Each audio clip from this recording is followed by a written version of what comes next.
ठीक है, चलिए। खैर, हम लोग जो पिछले जो हम लोग किए थे, हम लोग डिस्कस किए थे पॉलिटी में 3 चीज़ें हम लोग कर चुके हैं। हम लोग कर चुके हैं पहला संघ और राज क्षेत्र, दूसरा कर चुके हैं सिटीजनशिप में जो ज़रूरी बातें हैं, जैसे सिटीजनशिप में आज के टाइम में हम लोग को जो तैयार करना है वो है CAA, काका छीछी, है ना। उस समय बहुत इम्पॉर्टेंट था, 1-1.5 साल पहले जब बवाल हुआ था। CAA में जो हम लोग को ध्यान रखना है वो ये है, एक तो फुल फॉर्म जानते हैं आप, कॉन्स्टिट्यूशनल अमेंडमेंट एक्ट, ठीक है। और इसमें जो सबसे ज़रूरी चीज़ है वो ये है कि किन किन जो देशों में ये लागू है। इसमें जो क्लॉज था, उसमें क्लॉज ये था कि अफ़गानिस्तान, पाकिस्तान, बांग्लादेश, म्यांमार है,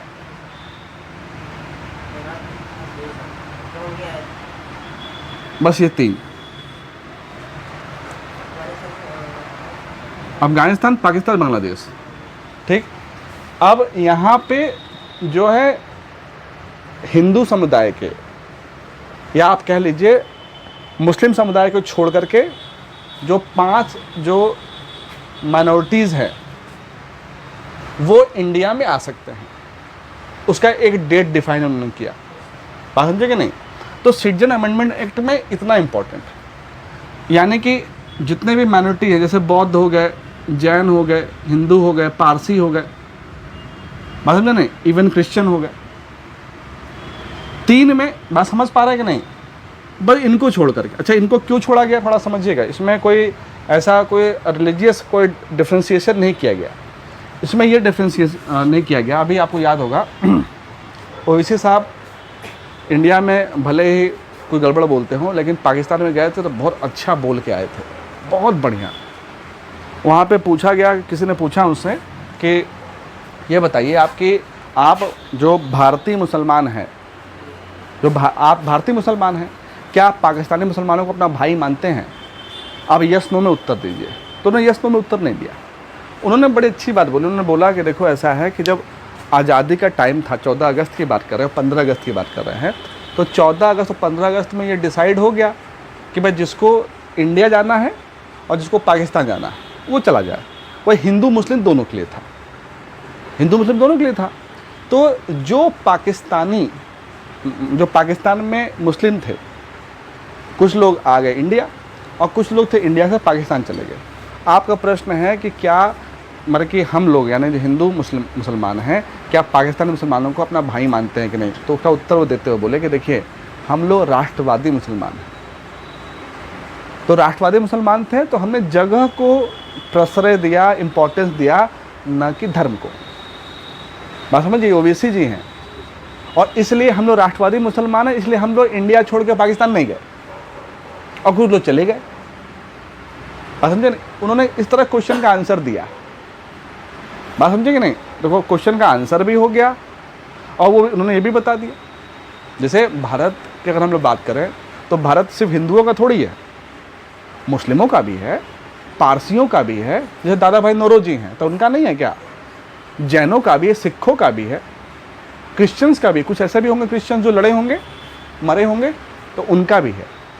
तो थोड़ा ये सिटीजनशिप अमेंडमेंट एक्ट में थोड़ा ये ध्यान देने वाली बात है। बात समझे ना? और उसके बाद हम लोग बात कर रहे थे फंडामेंटल राइट की। फंडामेंटल राइट में हम लोग ये समझे कि भाग 3 है, इसमें भाग 3 में फंडामेंटल राइट का जिक्र है और भाग 3 में आर्टिकल 12 से 35 तक इतना है। आरओ वाले पेपर में जो सबसे मूल बात है, आप पॉलिटी के क्वेश्चंस को जब आप एनालिसिस करेंगे, अगर सच में करिए और 1-2 साल के पेपर ना करके आप 10 साल का पेपर या जितना साल का पेपर आपको मिल जाए उसको देखिएगा, तो आपको समझ में आएगा कि आरओ के पेपर में जो पूछने की प्रवृत्ति है, जो पूछने की प्रकृति है, वो ऐसी है कि वो आरओ में फैक्चुअल प्रश्न पूछता है, साथ में वो सामान्य प्रश्न भी पूछता है। जैसे वो पूछ सकता है आपसे कि संसद, जो भारतीय संसद है, संघीय संसद है, उसके कितने अंग हैं। सामान्य प्रश्न जो आपको आना चाहिए। बात समझे कि नहीं? यह आपसे प्रश्न पूछ सकता है कि भारतीय संघ राज्य क्षेत्र में कितने राज्यों में विधान परिषद है। इस तरह के प्रश्न। या एक प्रश्न पूछा था कि अगर भारत का राष्ट्रपति एक्सपायर हो जाए, उपराष्ट्रपति भी देश में ना हो, तो अब भारत के राष्ट्रपति की कुर्सी पे कौन बैठेगा? ठीक है, जो सबसे मुख्य न्यायाधीश।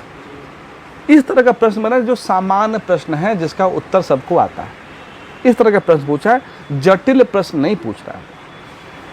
प्रश्न आपसे ये भी पूछ सकता है कि जो भारत का राष्ट्रपति का चुनाव है, जो उसमें निर्वाचक मंडल है, निर्वाचक मंडल में कौन कौन शामिल होता है या कौन कौन शामिल नहीं होता है, ऐसे प्रश्न पूछेगा। इस तरह के प्रश्न पहले किसी टाइम में यूपीपीसीएस में पूछा करता था, प्रीलिम्स में किसी टाइम में, क्योंकि अब नेचर बदल गया है। जब नेचर बदल गया है तो अब यूपीपीसीएस में जो प्रश्न आते हैं वो यूपीएससी को वो कॉपी करता है। यूपीएससी ने अपना लेवल बढ़ा दिया है और अब आरओ या फिर और जो एग्ज़ाम उसके जो समीपवर्ती कह लीजिए, कोई एग्ज़ाम नीचे नहीं है, वो इस तरह के प्रश्न पूछना। इतनी क्लियर बात है। हम लोग पिछली वाली क्लास में आर्टिकल 21 पे बात किए थे, 21 पे बात किए थे ना। आज थोड़ा बात करेंगे 23 पे और जो थोड़ा बहुत है इम्पोर्टेंट। देखिए आर्टिकल अगर 23 की बात करें तो आर्टिकल 23 क्या है, कोई बताओ भैया? आर्टिकल 23 बोलिए। राम सजीवन, राम स्वरूप, बताओ भैया। हाँ, अब उसके लिए वर्ड इस्तेमाल करता है बलात्श्रम। ठीक है, देखिए जो ये बलात्श्रम है, बलात्श्रम का मतलब है, आपको याद होगा कि इंडिया में एक बहुत फेमस जो है एक कार्यकर्ता हैं, उनका नाम है कैलाश सत्यार्थी जी, बचपन बचाओ आंदोलन के प्रणेता। उनको इसी काम के लिए नोबेल मिला था। किसके साथ मिला था? मलाला यूसुफजई के साथ। ठीक है, तो बलात्श्रम का मतलब इसको आप वो कहाँ आप इसका उदाहरण देखोगे? आप देखोगे जब से थोड़ा चीज़ें मनरेगा आ गया है उसके बाद तो ये देखने को कम मिलता है। पहले क्या होता था कि जहाँ भी ठेकेदारी प्रथा थी, जहाँ मकान उकान बनते थे, वहाँ पे देखोगे आप कि ठेकेदार क्या करते थे, उनके फिक्स जो है लेबर होते थे। या ईंट के भट्ठे आप देखो तो ईंट के भट्ठों पे देखोगे तो वहाँ पे क्या होता था कि वो जो ठेकेदार होता था या मालिक होता था वो पैसे नहीं देता था, वो बेगारी, बोलते हैं बेगारी वर्ड, वो बेगारी करवाता था। और आर्टिकल जो 23 है, आर्टिकल 23 साफ ये बोलता है कि भैया फंडामेंटल राइट है आपका कि आप जो है इसका क्या करिए, प्रतिषेध करिए। वर्ड बोलता है prohibition of traffic in human being and forced labour. Human being का मतलब यह है कि भाई मानव का दुर्व्यापार नहीं होगा। मानव का दुर्व्यापार, थोड़ा समझिएगा, व्यापार वर्ड नहीं बोल रहा है, दुर्व्यापार बोल रहा है। और बलात्श्रम यानी आप श्रम तो करवाओगे, बलात्श्रम बलपूर्वक नहीं करवाओगे। किसी का मन है, प्रेम से है तो वो कर देगा, लेकिन आप बलात्श्रम नहीं करवाओगे। इसका प्रतिषेध है आर्टिकल 23 में। बात समझ रहे हैं कि नहीं? थोड़ा उदाहरण समझिएगा। और आर्टिकल 24 भी इम्पोर्टेंट है। क्यों इम्पोर्टेंट है? जो कारखाना आदि जो है, कारखाना में जो बच्चे छोटे होते हैं उनको नौकरी आप जो देते हैं छोटी उम्र में, यानी उनके नियोजन का प्रतिषेध है। 6 से 14 साल वाला आपको याद है मूल कर्तव्य? याद है ना? 11 जो उसके बिंदु है, उसमें 11वां बिंदु है ना, उसमें 86 संविधान संशोधन वाला। तो उसमें 11 बिंदु क्या है कि भाई इस उम्र से इस उम्र के बच्चों को आपको पढ़ाना है कि नहीं? तो ये आर्टिकल 24 में ही है कि भाई कारखाने जो है या किसी तरह का ऐसा ही कोई जो संगठन है, वहाँ पे आप बालकों को नौकरी पे नहीं रखेंगे। बात समझे कि नहीं? इसका उदाहरण क्या है, कहाँ पे इसका गड़बड़ी देखने को मिलती है? आप ढाबों पे जाओ, छोटू नाम से छोटे बच्चे जिनकी उम्र 8 साल 10 साल 6 साल है, उसे बच्चे काम करते हैं। बात समझे कि नहीं? और पॉक्सो का बहुत ज़्यादा जो समझ लो कि खुले तौर पे गड़बड़ी आपको वहाँ पे देखने को मिलती है, क्योंकि वहाँ पे आप सरकार कोई कदम नहीं उठा पा रही है। कारण क्या है कि जो बच्चे वहाँ पे इस तरह के हैं वो इतने गरीब हैं कि उनके लिए वो बर्दाश्त करना कम मुश्किल है, भला इसके बजाय कि वो भूखे रहे। बात समझ रहे हैं ना आप? तो ऐसे ही थोड़ा ध्यान रखना है। आर्टिकल 25 उतना इम्पोर्टेंट नहीं है, 26 उतना इम्पोर्टेंट नहीं है इस वाले एग्जाम पे। Article 29 important. आर्टिकल 29 बोलता है कि जो अल्पसंख्यक वर्ग है उनके हितों का संरक्षण हो। अल्पसंख्यक वर्ग के, अब देखो यहाँ पे अल्पसंख्यक वर्ग बोला, यहाँ पे ओबीसी की बात नहीं किया है, यहाँ ओबीसी नहीं है, यहाँ माइनॉरिटीज़ की बात कर रहा है। ये थोड़ा दोनों में डिफरेंस है, बात समझेंगे ना। जिनकी संख्या अल्प है उनकी बात कर रहा है। अच्छा, संख्या जो अल्प होना वो किसी भी धर्म में हो सकता है किसी देश में हिंदू अल्पसंख्यक हो, हैं? पाकिस्तान में तो अब क्या कह लीजिए, वो तो ख़त्म ही होने वाला है, ख़त्म होने वाला है। वो थोड़ा सिंध में बचा हुआ है थोड़ा, और सिंध में इसलिए बचा हुआ है कि वहाँ पे थोड़ा मजबूत हैं सब, नहीं तो वहाँ ख़त्म है। तो ये जो आपका आर्टिकल है वही कहता है कि भाई आपको अल्पसंख्यक वर्गों के हितों का संरक्षण करना है, ठीक। आर्टिकल जो 30 है वो बात करता है कि जो यही लोग हैं अल्पसंख्यक वर्ग, उनके पास ये अधिकार है कि वो अपनी शिक्षा संस्था खोलें और उसको ओपन करें और उसको प्रशासित करें। यहाँ पे ओबीसी नहीं बोल रहा है, थोड़ा समझिएगा, यहाँ पे डिफरेंशिएशन समझिएगा। यहाँ पे अदर बैकवर्ड क्लास की बात नहीं कर रहा है, वो अल्पसंख्यक वर्गों के हितों के संरक्षण की बात कर रहा है। तो आर्टिकल 29 जो बोलता है वो बोलता है कि अल्पसंख्यक वर्ग के हितों का संरक्षण होगा। आर्टिकल 30 बोलता है उसी संरक्षण के संदर्भ में कि इनको संरक्षण करना है इनके हितों का, तो पहले आप पढ़वाइए, पढ़ाने के लिए शिक्षा संस्था खोलिए, और शिक्षा संस्था खोलने के बाद उसी शिक्षा संस्था को प्रशासित करने का भी अधिकार उनको है। बात समझेंगे नहीं। आर्टिकल जो 31 है इसी में था संपत्ति का अधिकार, याद है, ठीक है, वो हटाए आप, ठीक। तो अब थोड़ा आज हम लोग एक चीज़ लिखेंगे, थोड़ा लिखिए ज़रा, मूल अधिकार, उसको थोड़ा डिवाइड करिए।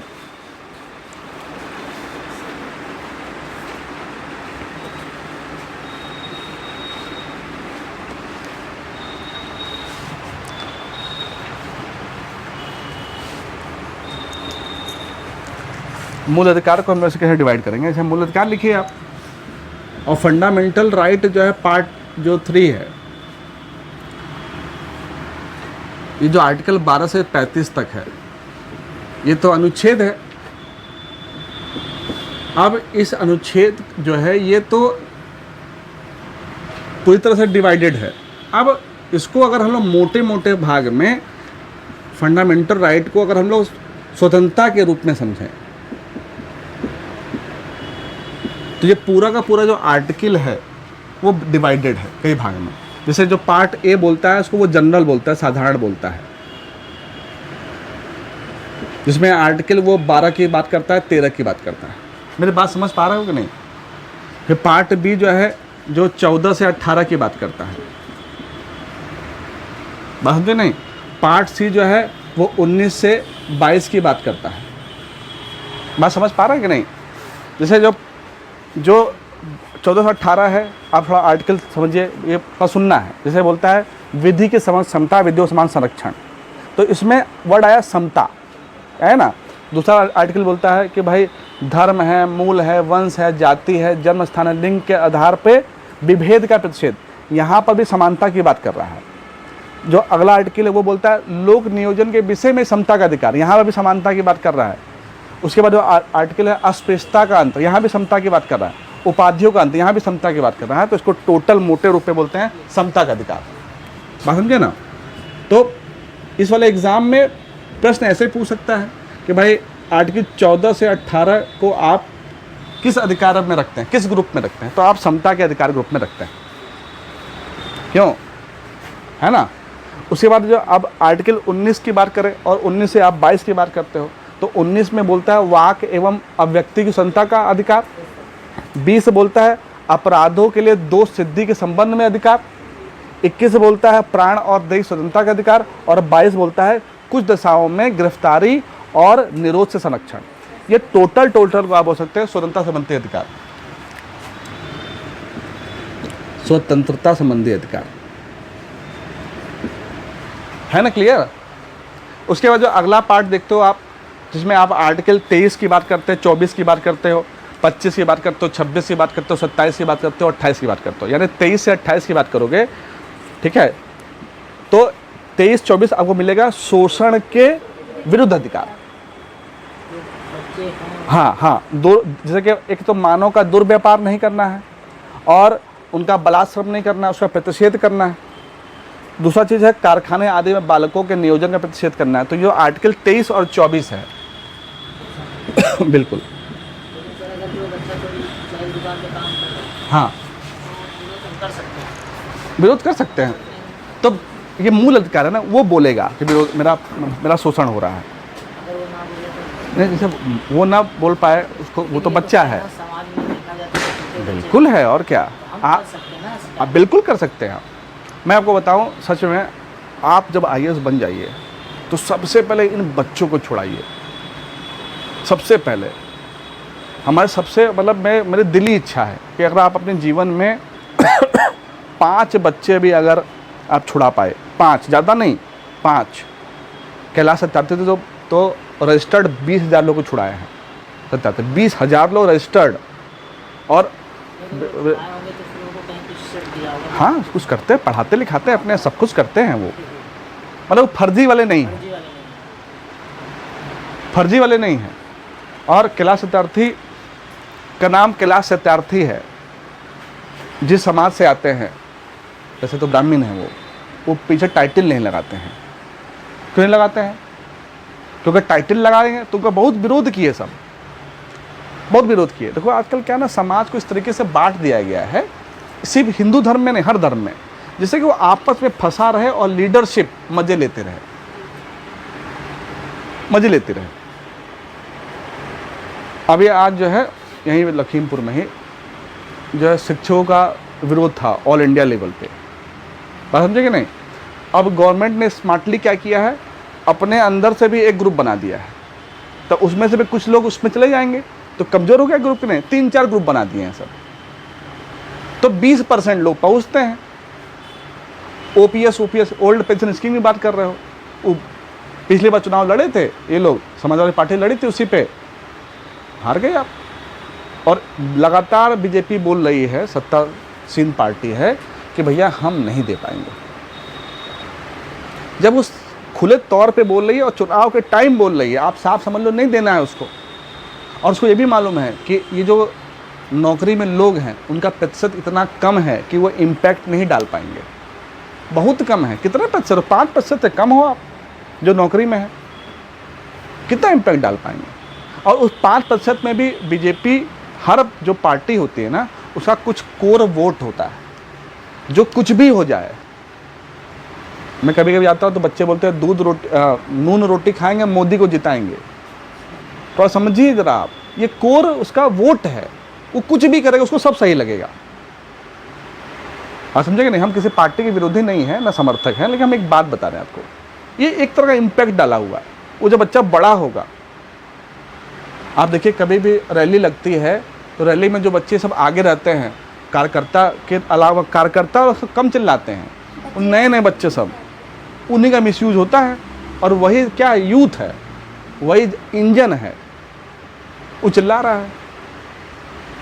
एक फिल्म आई थी बहुत अच्छी, रन फिल्म आई थी, वो मजाकिया बन गई, वो बहुत अच्छा मैसेज था, बहुत अच्छा मैसेज था कि हम लोग क्या करते हैं कि आप 5 रुपया हमको दिए तो आपके खिलाफ बोलेंगे। और देखिए उसमें बोलता है कि क्या कोई मर गया है क्या, उसमें देखिए मजाक बन गया उसमें। वो फिल्म बहुत अच्छी थी, लेकिन वो थोड़ा दूसरा हो गया खेल। उसमें का कुछ डायलॉग बहुत हिट हो गया कि चोट लगा था सिर में और टाका लगा है पेट में, है कि नहीं। बहुत बहुत अच्छा कटाक्ष था, लेकिन जनता हमारे को उसको मजाकी थोड़ा अच्छा लगता है। अब शोषण वाले में 23-24 लिख लीजिए, शोषण के विरुद्ध अधिकार में 23-24।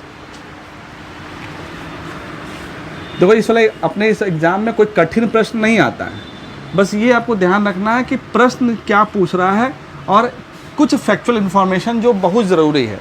ये यूपीएससी के लिए भी ज़रूरी है, यूपीपीएससी के लिए ज़रूरी है, आरओ के लिए भी ज़रूरी है, ये ज़रूरी है। और मुझको लगता है कि शायद जो ये आता है SSSC वाला एग्ज़ाम, उसमें भी ऐसे ही पूछते होंगे। अब ठीक, हाँ, तो आप सोच लीजिए। तो आप जब वो ये पूछ रहा है तो आपको इससे थोड़ा ऊपर करना है, ठीक है ना। और उसके बाद लिखिए नेक्स्ट वाला लिखिए, आर्टिकल 25 से लेकर के 28 तक, 25 से 28, यह है धर्म की स्वतंत्रता का अधिकार।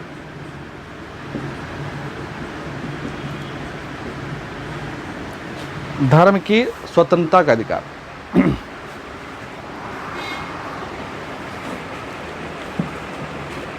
अब थोड़ा समझते हैं इसको। देखिए आर्टिकल 25, 26, 27, 28 मोटे मोटे तौर पे आपको ध्यान रखना है कि यह बोलता है कि धर्म की स्वतंत्रता, यानी कि भारत में कोई भी व्यक्ति किसी भी धर्म को मान सकता है, उसके पास यह मौलिक अधिकार है, मूल अधिकार है। अगर कोई इसके लिए मना करता है कोई संस्था, तो संविधान संरक्षण करेगा, संविधान संरक्षण करता है इसलिए सुप्रीम कोर्ट संरक्षण करेगा, और आपको अंततः ये बात माननी पड़ेगी। आप समझे कि नहीं। अब इसमें कुछ युक्त निर्बंधन भी, ये नहीं कि आप कुछ भी मानने लगिए। अब पता लगा कि अब नींबू के अंदर जो है आप सुई घुसड़ने लगिए, या फिर चार उसके अंदर कुछ लाल पीला कर दीजिए, वो सब नहीं। पर हड्डी लटका दीजिए, नहीं, आप जिसे आप मानिए, लेकिन उसका दुष्प्रभाव किसी पर नहीं पड़ना चाहिए। स्वतंत्रता का मतलब यह है कि भाई मेरी स्वतंत्रता की सीमा वहीं तक है जहाँ तक आपकी शुरू हो रही है। अब ये ना हो कि आप हमारे मित्र हैं, हम आपसे हाथ मिलाए तो हमारा ठीक है, अब उस पर कंधा मिलाने लगे और फिर सीधा मिलाने लगे, फिर तो लड़ाई हो जाएगी ना। तो बस वहीं तक है जहाँ तक हमको दिक्कत ना हो। बात समझे कि नहीं। अच्छा, इसमें एक दो चीज़ें और भी हैं। जनता कहीं कहीं ऐसी भी है कि वो अपनी स्वतंत्रता का ज़्यादा जो है प्रसार करती है। उसको लगता है कि यहाँ तक मेरा है, जैसे यहाँ पे है कि यहाँ मत करिए। जैसे अगर कोई व्यक्ति है वो रोड पे जा रहा है, दो व्यक्ति रोड पे जा रहे हैं, बात समझे कि नहीं, और कहीं पे गंदगी जो है पड़ी हुई है, तो गंदगी अगर पड़ी हुई है तो गंदगी पर से दोनों व्यक्ति नहीं जाएंगे। लेकिन एक व्यक्ति जो है वो बोला उधर से चलो तुम, हम इधर से नहीं जाएंगे, हम इधर से तुम नहीं आओगे, साफ की तरफ से, गंदे की तरफ से तुम जाओ। तो यहाँ पर भी स्वतंत्रता का हनन हो रहा है, क्योंकि साफ तरीके जगह से जाने का सबको अधिकार है। तो ये देखना पड़ेगा कि चूँकि ये इतनी माइन्यूट बात है और इतनी समझ वाली बात भी है, इतनी समझ वाली बात है। जैसे कि अब यहाँ पर भी बहुत मौलिक अधिकार का हनन होता है, मेरा भी और आपका भी। जैसे हम कुछ पढ़ाए और आपको समझ में नहीं आया, तो ये आपके मौलिक अधिकार का हनन है, मेरा भी हनन कि हम समझा नहीं पाए, और आपका हनन कि आप समझ नहीं पाए। हाँ, बताते हैं आपको। जैसे हर व्यक्ति को जो है, हर व्यक्ति को एक अच्छे वातावरण में पनपने का अधिकार है, आर्टिकल 21। तो अच्छा जो है नॉलेज लेने का अधिकार है, और अच्छे तरीके से समझने का अधिकार है। किसी कारण से आप समझ नहीं पा रहे हो तो आपके मौलिक अधिकार का हनन हो रहा है, और किसी कारण से मैं नहीं समझा पा रहा हूँ तो भी मौलिक अधिकार का हनन हो रहा है। हनन हुआ, मेरा भी तो हनन हुआ कि हम समझा नहीं पाए। आप तो किसी के खिलाफ कह नहीं सकते। नहीं, कह तो नहीं सकते हैं, मतलब हनन माना जाए। हाँ, हनन है ना। जैसे आप थोड़ा समझो, जैसे आपको विकास करने का अधिकार, हर व्यक्ति को उच्चतम अपने जीवन में विकास करने का अधिकार है, जितना भी वो विकास कर सके। अब विकास में कहीं कोई बाधा आ रही है तो मूल अधिकार का हनन हो रहा है ना, मूल अधिकार का हनन हो रहा है। जैसे कहीं पर नल है, आप नहाने गए, आपको 1 बाल्टी पानी मिला और हमको आधा बाल्टी पानी मिला, भले लाइट कट गई हो, भले कुछ हो गया हो, लेकिन अधिकार का हनन हुआ, समता मूलक वितरण नहीं हुआ, और नहीं वितरण हुआ, और इसके लिए आप जा सकते हो कोर्ट। बात समझेंगे नहीं, मतलब आप जाना मत, आप एक बात बता रहे हैं इस पे। आप आर्टिकल 21 इतना, आर्टिकल 19 और आर्टिकल 21 इतना ज़्यादा बृहद विशाल है कि हम और आप पूरे जीवन भर इसके जो है हम लोग निकाल सकते हैं प्रॉस कॉन्स के, क्या क्या हो सकता है, क्या क्या हो सकता है। जैसे आप पंखा ही चल रहा है तो उसमें एक बच्चा बोल सकता है कि सर हमको हवा कम लगती है, इनको हवा ज़्यादा लगती है। अगर हम कक्षा में बैठे हैं, हम फीस पे कर रहे हैं, तो हमको हवा कम क्यों लगे? एक बच्चा अपने माँ बाप से ही पूछ सकता है कि मैं पढ़ने में कमज़ोर हूँ, ये पढ़ने में तेज है, जबकि हम दोनों का दिमाग एक जैसा है। मैं क्यों कमज़ोर हूँ?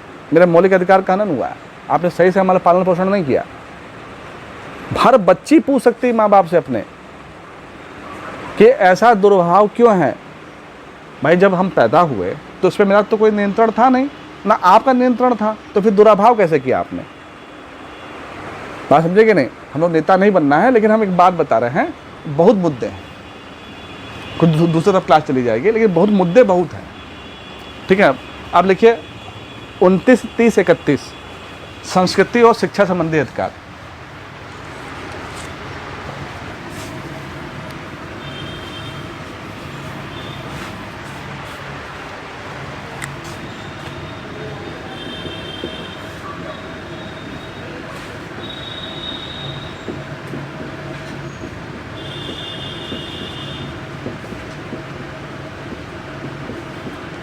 ठीक है, ये कितना है? 29, 30, 31।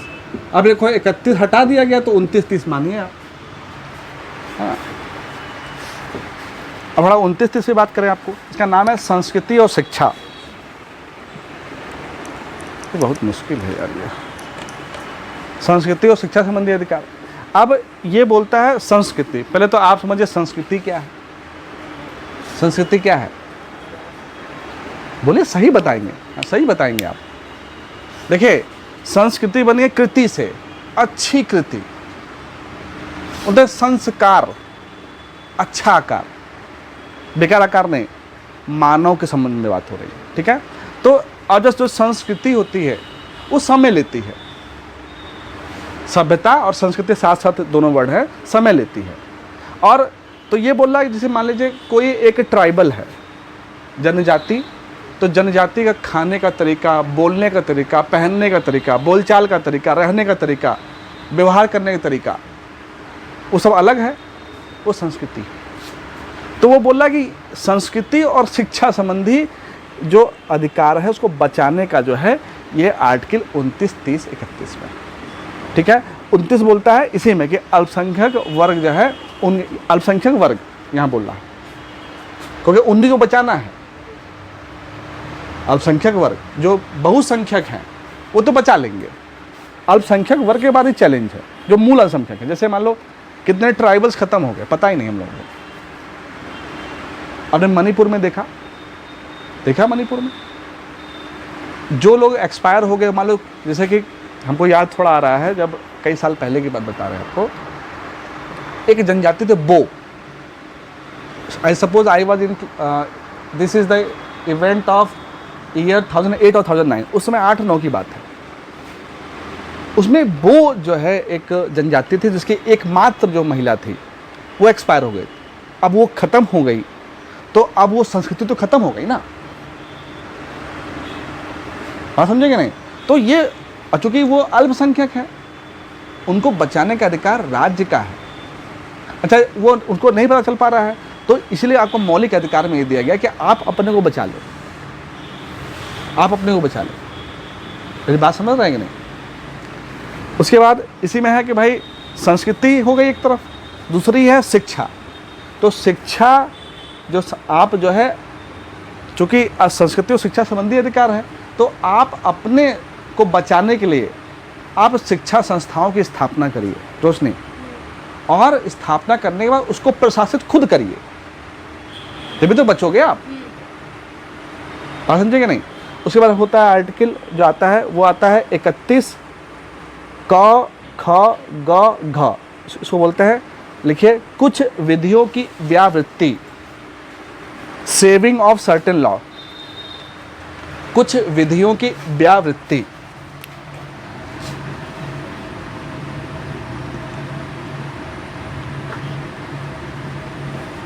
सेविंग है ना,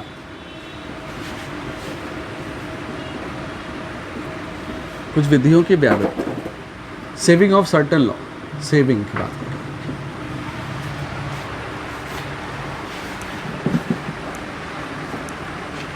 अंकित क्या करते, चुप्पे से जाते हैं, पानी पी ले, चुप्पे से गए, चाय पी के आ गए।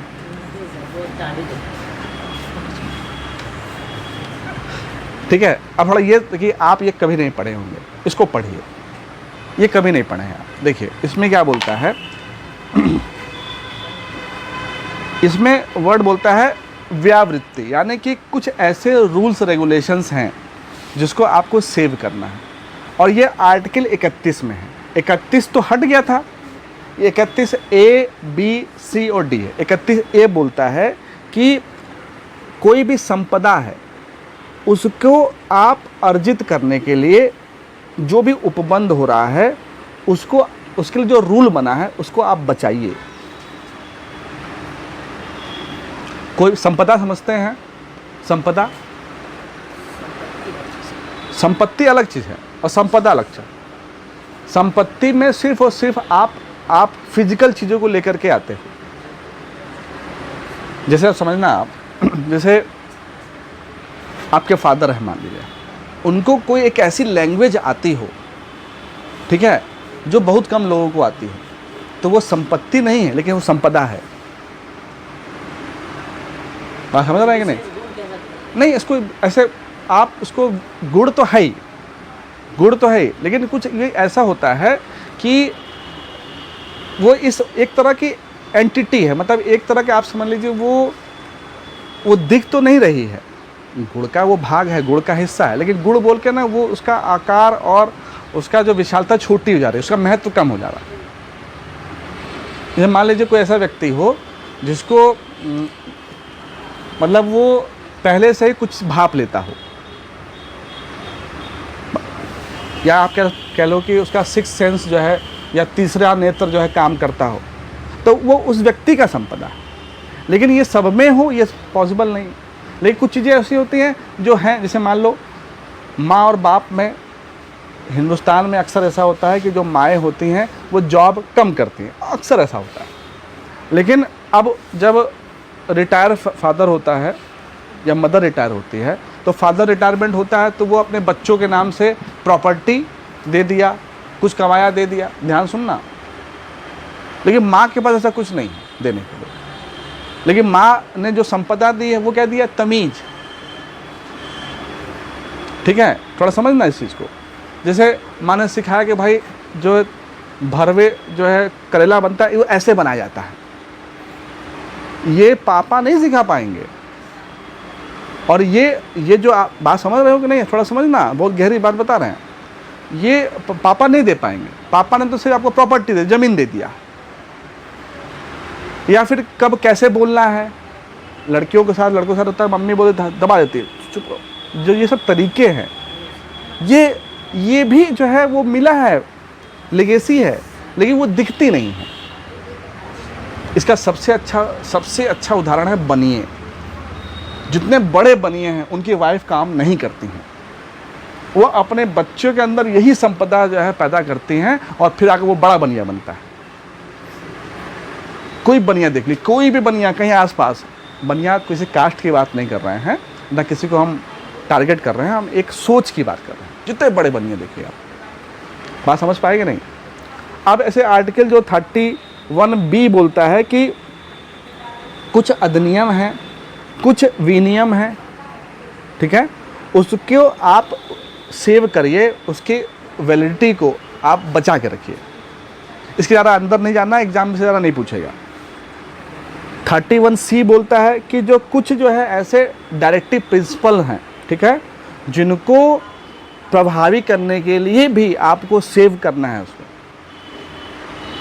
मोटा मोटा आप ये समझ लो कि आर्टिकल 31A-B-C कुछ विधियों को बचाने के का अधिनियम है। वो थोड़ी दूसरी चीज़ हो गई।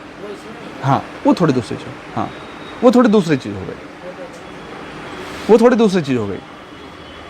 आप पहले मूल भावना समझो। मूल भावना इसका ये है, ये कहता है कुछ विधियों की व्यावृत्ति, यानी कुछ ऐसे लॉ हैं जिनको बचाया जाना जरूरी है।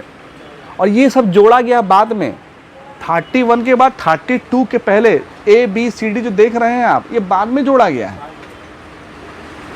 जैसे 243 आर्टिकल है, पंचायत और नगर पालिका जो बनाए, 243A बनाए आप। बात समझ रहे हैं कि नहीं? थोड़ा समझिए हमारी बात। जैसे 243 आर्टिकल और 244 आर्टिकल जब शुरू था तो सिर्फ 243 था और फिर 244 था, फिर 73वां और 74वां संविधान संशोधन हुआ, ठीक है, 93 हुआ। अब इसके बाद क्या हुआ कि आपने पार्ट 9 और 9th ए जोड़ा ना, पंचायत नगर पालिका वाला जोड़ा आपने, और उसके बाद आपने आर्टिकल 243 ए से लेकर के ओ तक बनाया पंचायत के लिए, और फिर आपने 243 पी से लेकर के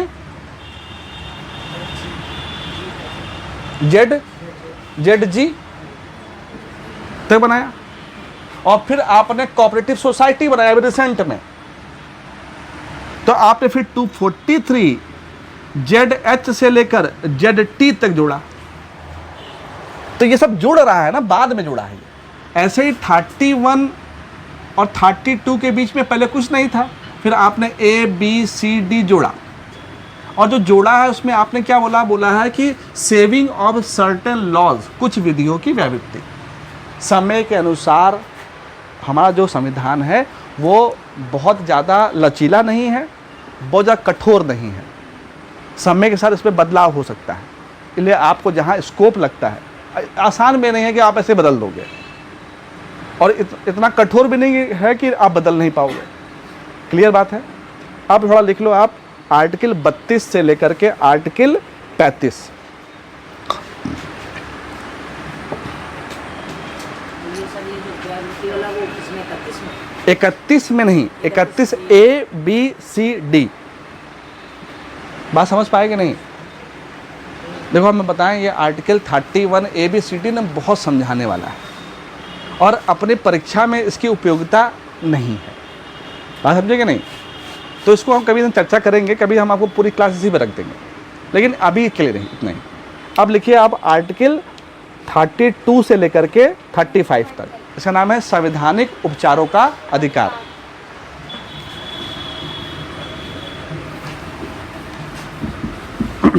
भैया समीर, ये देख लेना कि तुम्हारा जो मोबाइल है उसकी क्षमता हो, बंद ना हो जाए। हाँ बस ठीक है। संवैधानिक है भैया, उपचारों का अधिकार।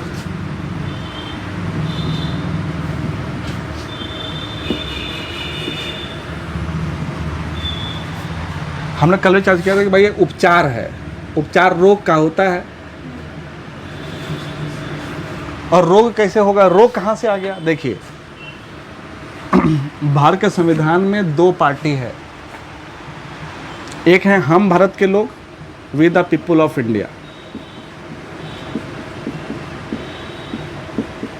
पार्टी समझते हैं ना आप, पार्टी करेंगे वो वाली पार्टी नहीं, गुट। और दूसरा कौन है? सरकार, सो आप बोलते हो राज्य।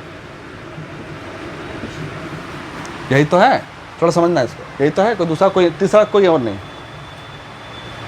ये इसने क्या किया, 26 नवंबर 1949 को पूरा पावर दे दिया कॉन्स्टिट्यूशन को, और इसने दे दिया किसको?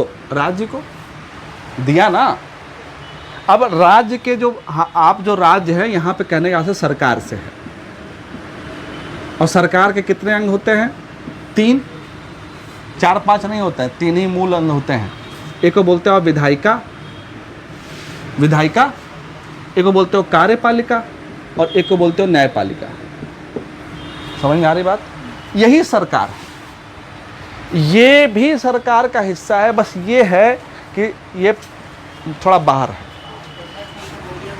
हाँ, तो मीडिया जनता को नहीं बोला गया, जनता को बोला गया, सिविल समाज। लेकिन सिविल समाज कुछ होता थोड़ी है, क्या कर पाता है सिविल समाज? कोई घटना हो जाए तो मोबाइल से फोटो बना रहा है, कुछ जल रहा है, अभी हमने देखा है कहीं पे घटना कि कोई भैया जो है तार पे जल रहा है, बर्ग ने वो वीडियो बना रहा है, ये सिविल समाज है। संवेदनशीलता तो जीरो हो गई है। पता नहीं इतना क्या यूट्यूब और फेसबुक और इंस्टाग्राम पे रील बनाने की जल्दी है, जीवन इम्पोर्टेंट नहीं है। कुछ लोग जो है सुसाइड कर लिए, आपको देखा होगा, आपको पता होगा, कुछ लोग सुसाइड कर लिए, किस बात के लिए? हिट हो जाएंगे। कोई है कि नहीं परिचित आप में से? कोई भैया यूट्यूब में था कि एक सुसाइड कर लिए, हिट हो जाएंगे। तो ऐसा जो है संवेदनशीलता संवेदनहीनता क्या मतलब, कोई मतलब ही नहीं। तो अब जो ये विधायिका और कार्यपालिका इसी से मिल करके सरकार बनती है ना। संसद जो होती है, संसद में 3 लोग होते हैं, ऊपर बैठे रहते हैं प्रेसिडेंट, उसके बाद राज्यसभा, उसके बाद लोकसभा। जैसे बनाए वैसे ही बैठते हैं, ठीक है। अब कार्यपालिका जो होती है, कार्यपालिका ये 2 तरह की होती है, एक नेता वाली और एक आईएएस वाली। एक नेता वाली, एक पढ़ी लिखी, एक वैसे ना कहे अनपढ़ ना कहो, कुछ पढ़े लिखे भी हैं, पढ़े लिखे तो है ही, ठीक है। तो एक होती है राजनीतिक कार्यपालिका और एक होती है प्रशासकीय कार्यपालिका। राजनीतिक कार्यपालिका जो होती है वो राजनीति से आती है, प्रशासकीय कार्यपालिका प्रशासन से आती है, जो आप तैयारी कर रहे हो, इंडियन एडमिनिस्ट्रेटिव सर्विसेज या कोई भी एग्जाम। और जो ये प्रशासकीय कार्यपालिका है, जितने भी लोग हैं वो सब इसी के अधीन आते हैं। जो भी कार्य कर रहा है, एग्जीक्यूट कर रहा है कोई काम, वो सब कार्यपालिका है, वो सभी कार्यपालिका है। और जो जिसके लिए कार्य कर रहा है, विधायिका मतलब जो विधान बनाएगी, रूल बनाएगी, नियम बनाएगी, रूल बनाएगी, और उसी रूल को जो है जो एग्जीक्यूट करना है, क्रियान्वयन करना है, पालन करना है, वो कार्यपालिका करेगी। बात समझे कि नहीं। तो ये 2 पक्ष होते हैं। अब इन दोनों पक्षों के बीच में अधिकार का खींचातानी होता है। जो उपचार कह रहे ना, ये उपचार, ये यही उपचार है। और इस वाले में आपके पास फंडामेंटल राइट है, और इनके बाद अब हो गया फंडामेंटल ड्यूटी और डीपीएसपी, राज्य के नीति निर्देशक तत्व और मूल कर्तव्य। इसके लिए तो बाध्य हैं ये, इसके लिए बाध्य नहीं है, और इसके लिए बाध्य करवा देंगे जब जरूरत पड़ेगी। देश हित में आपका ज़मीन ले लेंगे, आपका मकान ले लेंगे, फलाना ले लेंगे, ढिमकाना लेंगे, और आपसे बेगारी भी करवा सकते हैं, कुछ भी कर सकते हैं। लेकिन यह आपात स्थिति में, सामान्य स्थिति में नहीं। इसलिए आप देखिए कि आर्टिकल जो संपत्ति का अधिकार इसलिए हटाया गया, क्योंकि आपातकाल में सब आर्टिकल 21 तो बचा ही रहता है कि नहीं। अब यह थोड़े कि आप जीने नहीं दोगे। तो ये सब थोड़ा मूल बात समझनी होगी, क्लियर बात है ना। तो आर्टिकल जो संवैधानिक उपचारों के अधिकार में आप थोड़ा लिख लो, आर्टिकल 32, और जो तुम बता रहे थे वो था 33, जो तुम अब बता रहे थे। पहले 32 का भी हटाया गया, ठीक है। अभी थोड़ा बात करेंगे उस पर, वो आप प्रश्न नहीं पूछता है। अफस्पा पे बात करेंगे, जो कुछ नॉर्थ ईस्ट में लगा हुआ है बहुत साल से, आर्म फोर्स, ठीक है, अफस्पा बोलते हैं उसको, ठीक है। फिर बात करेंगे इनर परमिट की जो बात है, वो अभी चूंकि क्लास का मतलब नहीं करने का। बहुत देखो, पॉलिटी सिर्फ फैक्चुअल नहीं है, पॉलिटी बहुत समझने वाला है, पॉलिटी सिर्फ फैक्चुअल नहीं है। आप सोच लीजिए कि कुछ हमारे यहाँ के अच्छे नेता जो हैं वो फंडामेंटल राइट 2-3 आर्टिकल पे चला रहे हैं, सांसद कब से हैं और रहेंगे वो सब। एक दो और हैं नेता बढ़िया हमको लगता है, उनका नाम है सुब्रमण्यम स्वामी, सुने आप? सुब्रमण्यम स्वामी बीजेपी के हैं, लेकिन बीजेपी के नहीं हैं। वो सही को सही और गलत को गलत बोलता है, सही को सही, गलत को गलत बोलने वाला। अच्छा, इसलिए मोदी उनको रखते नहीं हैं, क्योंकि रहेगा तो फिर बोलेगा। हम किसी का नहीं सुनता हूँ, जो सही वैसे टाइप के। और इसलिए आप जब डिबेट होगा तो उनको बुलाएंगे तो सबकी धज्जी उड़ा देता है वो। किसी को कुछ नहीं। हाँ, जो सही किया सही बोलेंगे, जो गलत किया गलत भी बोलेंगे। बात समझे कि नहीं। जो सही भी किया, जैसे आपको एक और घटना बताते हैं, लेडी माउंटबेटन नाम सुने हैं? लेडी माउंटबेटन भाई, एडविना माउंटबेटन नहीं जानते हैं? अरे माउंटबेटन की वाइफ, लॉर्ड कहेगा यार माउंटबेटन, हाँ कहेगा लॉर्ड, उसे अपने लिए लॉर्ड बोलते हैं, हमारे लिए कहेगा लॉर्ड है सिर्फ माउंटबेटन। इसीलिए वायसराय वैसा कोई लॉर्ड नहीं, या अभी माई लॉर्ड चल रहा है कोर्ट में, कहेगा माई लॉर्ड। वहाँ पे तो जानबूझ करके वाइट मैन बर्डनशिप के अधिकार के अंतर्गत या फॉर्मूला को लागू करने के अंतर माई लॉर्ड कहलवाते थे। माई लॉर्ड, काहे का लॉर्ड? बदल नहीं रहे ना, कुछ जगह बदला है, हाँ कुछ जगह एमपी में बदला है, उत्तराखंड में बदला है, काहे के लिए माई लॉर्ड? माई लॉर्ड ने, लेकिन जो यही है कि कहा जा रहा है वैसे नहीं, वह मालूम नहीं है ना, ये हम लोग भुला दिए गए हैं, हमारे इतिहास को मिटा दिया गया है। इन लोगों को नहीं मालूम है कि जब ये यूरोपियन अमेरिकन और लोग नंगे टहल रहे थे, हमारी सभ्यता एकदम चरम पे थी, सभ्यता चरम पे थी। तिब्बत पे जब हमला हुआ था, अमेरिकन ने हमला किया था तिब्बत पे, ठीक है, 70s 80s की बात बता रहे हैं, तो एक बौद्धिस्ट जो है अमेरिकन सेना के पास आया, उसने एक बॉक्स दिया उनको, और फिर जाने लगा तो सब जो है चाइना वाले उसको मार दिए, तिब्बत है ना, तो फिर मार दिए। तो जो अमेरिकन वो सब थे, वो सोचे कि भाई आखिर इस बॉक्स में ऐसा क्या है कि वो आदमी गया, उसको मार दिया गया, बौद्धिस्ट था वो।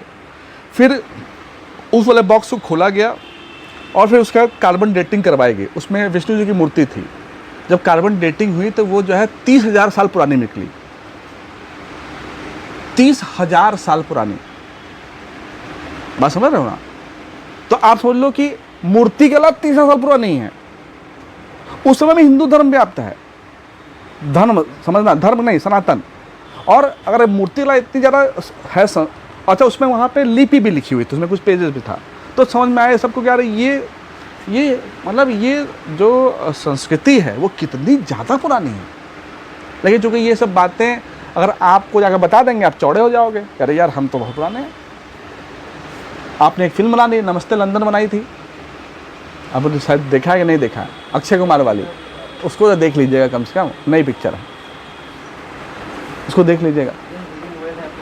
मोबाइल के अलावा भी आप यहाँ पे हॉल वॉल है, जाकर के हॉल लिखिए, क्यों भैया है कि नहीं? आर्टिकल थोड़ा 32 में थोड़ा लिखिए ज़रा, इसको लिखिए रिट, WRIT,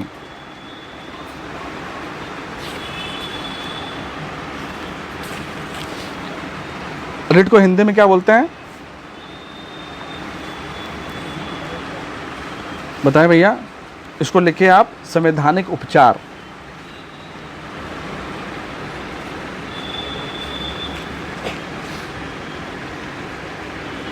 और इसके अंतर्गत क्या क्या होता है, इसके लिखिए, इसके अंतर्गत बंदी प्रत्यक्षीकरण, बंदी, परम आदेश,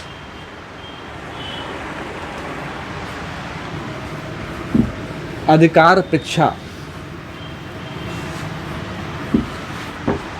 उत्प्रेषण,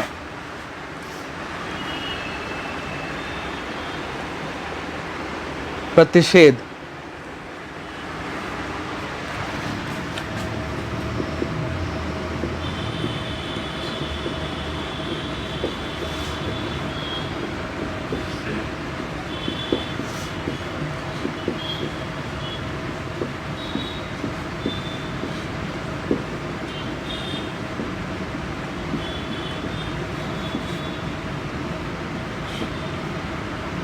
और क्या बचा?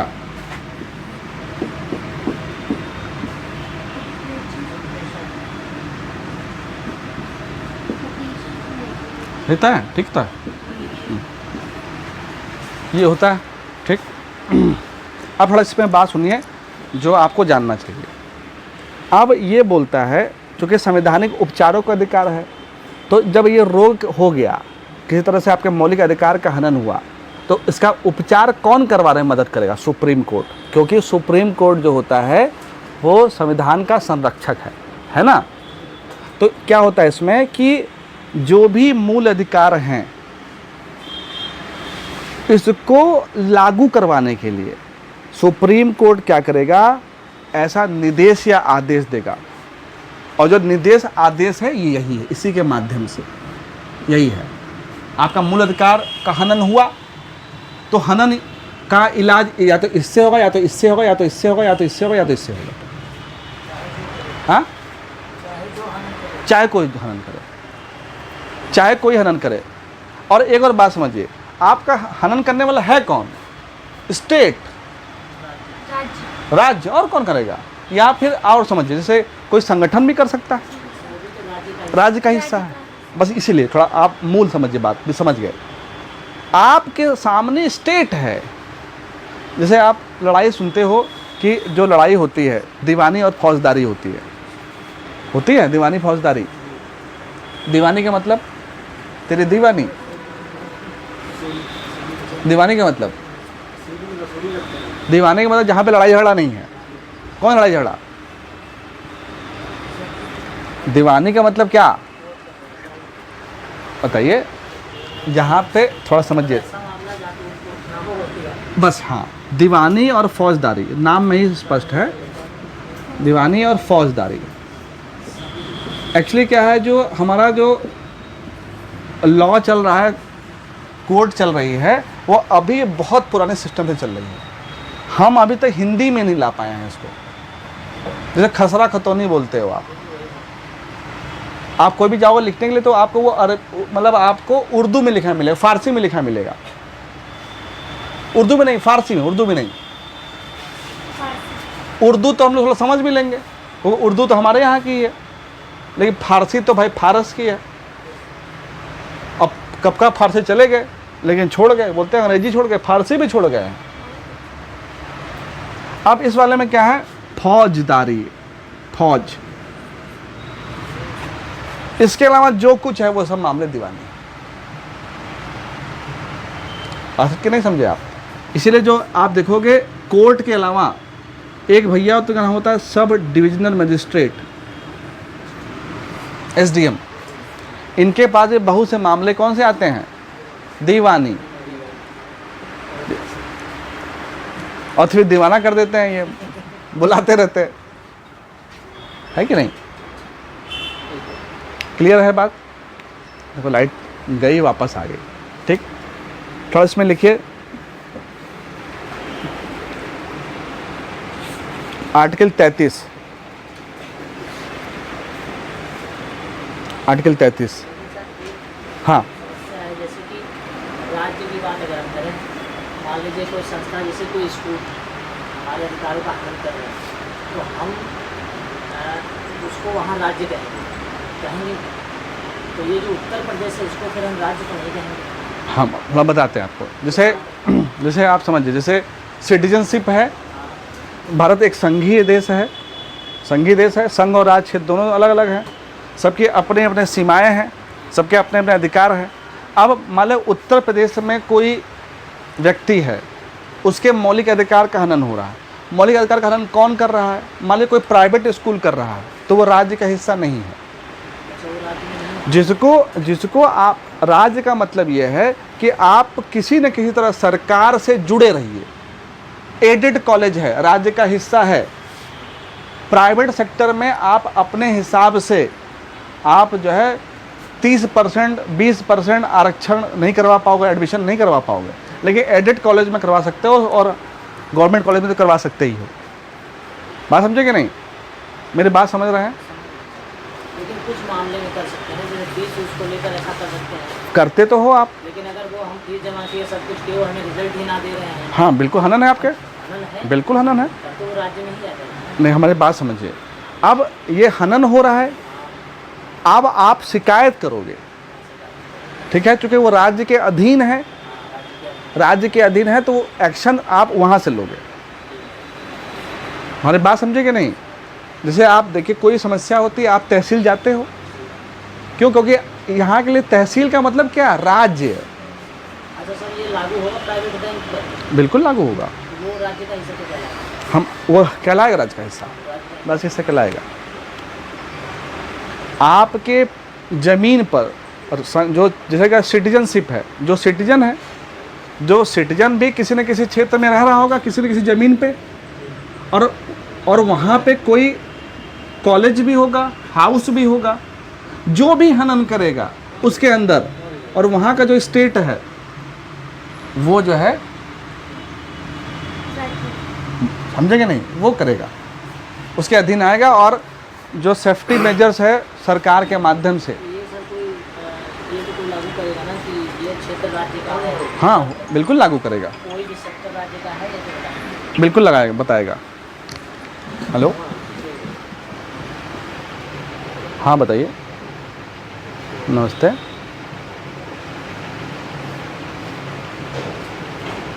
बोलिए भाई।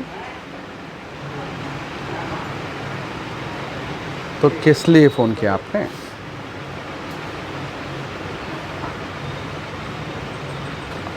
आप आ जाना, ठीक है? अभी क्लास चल रही है, फिर आ जाना, फिर बात कर लेना, ठीक है?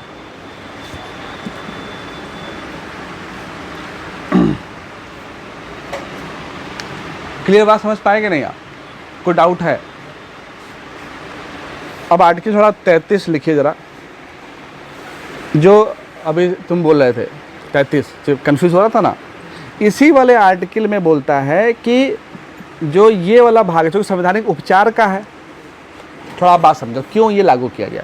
जैसे कभी कभी ऐसा होता है कि शरीर का कोई भाग जो है, शरीर का कोई हिस्सा जो है ख़राब हो गया, तो शेष हिस्सा को बचाने के लिए गड़बड़ किया, हटा जाता है ना, तो उपचार किए ना आप। तो ऐसे ही अगर मान लो कोई पार्ट गड़बड़ है तो वो जो है इसका इस्तेमाल किया जाता है।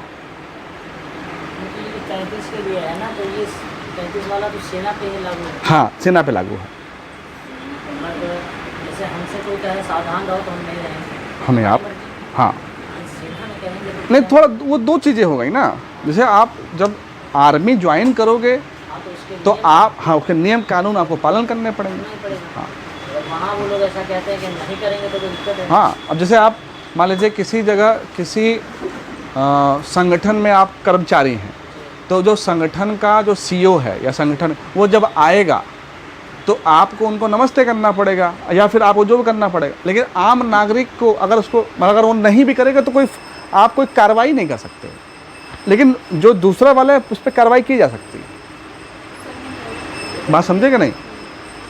जैसे मान लीजिए कोई अधिकारी है, ठीक है, कोई अधिकारी है और वो आया और जो उसका अधीनस्थ है वो सीट पे बैठा हुआ है, तो पोस्ट का अपमान हुआ, तो वो दंड का अपराधी है। लेकिन जनता है, तो उसको सर सजा भी कौन देगा? उसमें रूल्स रेगुलेशंस वहाँ बने हुए, उसी में हाँ उस विभागीय कार्रवाई होगी, आगे कार्रवाई विभागीय कार्रवाई होगी। सर सुप्रीम कोर्ट रुकट नहीं है। और सुप्रीम कोर्ट हर मामले में थोड़ी आता है। वो बोला कि भाई व्यवस्था चलाने के लिए आप नियम बना लो, हम तो लॉ बना दिए हैं, रूल रेगुलेशन तुम बनाओ। लॉ का मतलब बड़ा, रूल का मतलब छोटा और छोटा। तभी फिर इसी वजह से तो अधिकारों का हनन होता है। हाँ हाँ हाँ। अब जैसे एक चीज़ और, दो चीज़ और भी हैं। जैसे मान लीजिए अधिकार की भी सीमा है। अधिकारी और अधीनस्थ के बीच का संबंध जो होता है रूल्स रेगुलेशन पे होता है, उसी पे तो होता है। अब रूल्स रेगुलेशन की भी एक सीमा है। अब पता चला कि अधिकारी जो है ज़्यादा अधिकारी है, ज़्यादा अधिकार का उपयोग कर रहे हैं, वो दुरुपयोग हो गया। अधीनस्थ अब नहीं माना, अधीनस्थ ने गड़बड़ कर दिया। सबसे अच्छा एग्जाम्पल है कोर्ट मार्शल। मान लीजिए जैसे कि कोई आर्मी की बात है, कोई सैनिक जो है का मूड ख़राब हो गया, ठीक है, और उसका जो इमीडिएट बॉस है उसने कुछ आदेश दिया, उसने पालन नहीं किया, उसको गड़बड़ हटा दिया गया। बात समझेंगे नहीं? सबसे अच्छा रूल रेगुलेशन के एग्जीक्यूशन का सबसे अच्छा उदाहरण आर्मी है। बाकी तो यहाँ तो समान तरीके में क्या होता है, माफ़ी मांग लिए, लिखित माफ़ी मांग ली, ये कर लिए, वो कर लिए, हो गया। यहाँ तो ऐसा भी हो जाता है कि अधिकारियों को लोग पीट देते हैं अधीनस्थ, उसके बाद बेचारा अधिकारी क्या करता है, वहाँ से अपना तबादला करवा लेता है। ऐसा नहीं है क्या? यही है आपका हमारा आपका ज़िला भी ऐसे ही बहुत आगे है इसमें। अब तो नाम लेना ठीक नहीं है सार्वजनिक तौर पे, ठीक है ना? अरे भैया कौन है ये?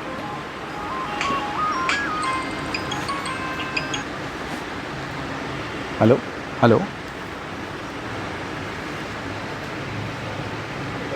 यार थोड़ा लिखो, आर्टिकल 33 लिखिए ज़रा। लिखिए संसद, इसको लिखिए संसद विधि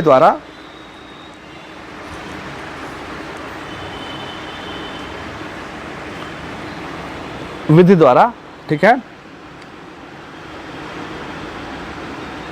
अवधारण कर सकेगी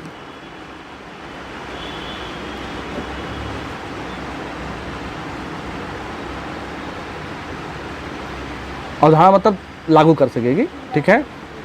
कि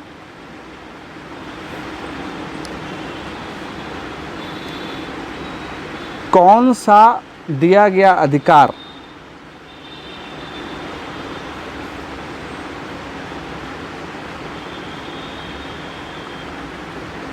कितना लागू होगा और उसके विस्तार की सीमा क्या होगी।